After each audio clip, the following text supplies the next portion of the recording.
இயற்கை விவசாயத்தில் கோமியம் பயன்பாடும் கவனிக்க வேண்டியவையும் பார்க்கலாம் வாங்க. அதாவது பாரம்பரிய இயற்கை விவசாயத்தில் நாட்டு மாடுகளின் பங்கு அதிக முக்கியத்துவம் வாய்ந்தது. ஒரு நாட்டு மாடு இருந்தாலே அதன் சாணம் மற்றது கோமியத்தை கொண்டே 20 ஏக்கருக்கு மேல் இயற்கை விவசாயத்தை நன்முறையில் செய்துவிட முடியும் என வேளாண் விஞ்ஞானிகள் கூட தெரிவிக்கிறார்கள். பஞ்சகவ்விய தயாரிப்பிலும் கோமியத்திற்கு முக்கிய பங்குண்டு. ஆனால் தற்போதைய காலகட்டத்தில் மாடுகளின் எண்ணிக்கை மிகவும் குறையிறதால அவ்வளவு எளிதாக கோமியம் கிடைக்கிறதில்ல. கிராமப்புறங்களில் மட்டும்தான் ஓரளவு மாடுகள் வளர்க்கப்பட்டு வரதால தான் கோமியத்திற்கு பற்றாக்குறை ஏற்பட்டுள்ளது.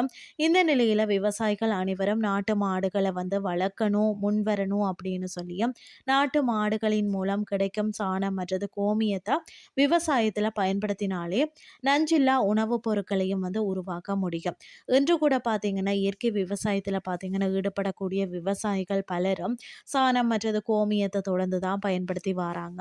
அதாவது பயிர்களின் வளர்ச்சிக்கும், நோய் தடுப்பிற்கும் கோமியத்த பயன்படுத்தும் போதும், நாம கவனத்தில கொள்ள வேண்டிய விஷயத்த பார்க்கலாம் வாங்க. கோமியத்தை சேகரிக்கும் முறை பார்த்தீங்கன்னா, கோமியத்தை தூய வெள்ளை நிற துணியில வடிகட்டி ஒரு கொள்கலன்ல சேகரித்து வைப்பது நல்லது. மருத்துவ பயன்பாட்டிற்கு கோமியம் சேகரிக்கப்படுகிறது என்றால், ஒரு நாளின் முதல் மற்றது கடைசியாக கிடைக்கும் கோமியத்தை தவிர்க்கணும். கோமியத்தில் 95% தண்ணீரும் 2.5% யூரியாவும் இருக்கிறது. இது தவிர்த்து ஆரம், ஹைடிராக்ஸ்டோ, கிரியோடின் மற்றது கால்சியம், மெக்னீசியம் உள்ளிட்ட தாதுக்கள் 2.5% என்ற அளவில் இருக்கிறது. முதல்ல கோமியத்தை பயன்படுத்துவதற்கு முன்பு அதனை நீர்த்து போக செய்ய வேண்டியது அவசியம். ஏனென்று சொன்னால் கோமியத்தில் செறிவுத்தன்மை அதிகமாக இருக்கும். ஆகையால் ஒரு பங்கு கோமியத்துடன் 10 பங்கு தண்ணீரை கலந்து பயன்படுத்துவது நல்லது. தண்ணீரை கலப்பதன் மூலம் கோமியத்தின் செறிவுத்தன்மை குறைந்துவிடும். தாவரங்களின் இலைகள், தண்டுகள் மற்றது கிளைகளின் மீது நீர்த்து போன கோமியத்தை தெளிக்கலாம். இலைகளின் வழியாக கோமியத்தின் அதாவது சத்துக்கள் தாவரத்திற்கும் கிடைக்கும். மண்ணிலும் தாவரங்களின் வேர்பகுதியிலும் கோமியத்தை தெளிக்கலாம். நீர்ப்பாசனம் செய்யும் போது கோமியத்தில் உள்ள சத்துக்களை தாவரங்கள் எடுத்துக்கொள்ளும். இப்போ கவனத்தில் கொள்ள வேண்டிய விஷயம் பார்த்தீங்கன்னா, கீரைகள், தண்டுகள் மற்றது இளம் செடிகள் இது போன்ற மென்மையான தாவர பாகங்களின் மீது கோமியத்தை தெளிக்க கூடாது.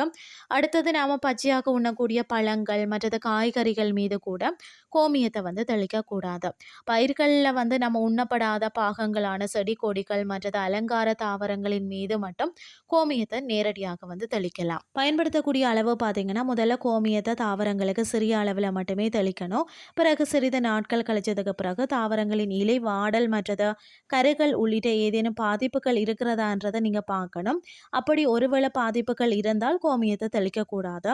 மாறாக வேப்ப இலை சாறுடன் கோமியத்தை கலந்து பூச்சி விரட்டியாக பயன்படுத்தலாம். கோமியத்தை பயன்படுத்தும் முன்னர் மூத்த விவசாயிகள் மற்றது வேளாண் துறை வல்லுநர்களிடம் ஆலோசனை பெற்றுக்கொள்வது நல்லது. இன்றைய கிறிஸ்டி உங்களுக்கு பிரயோசனமாக அமைஞ்சிருக்கும்னு சொல்லி நானும் நம்புறேன். இதே மாதிரி மற்றொரு கிறிஸ்டியின் வேலைக்கு உங்களை சந்திக்கிறேன். நன்றி.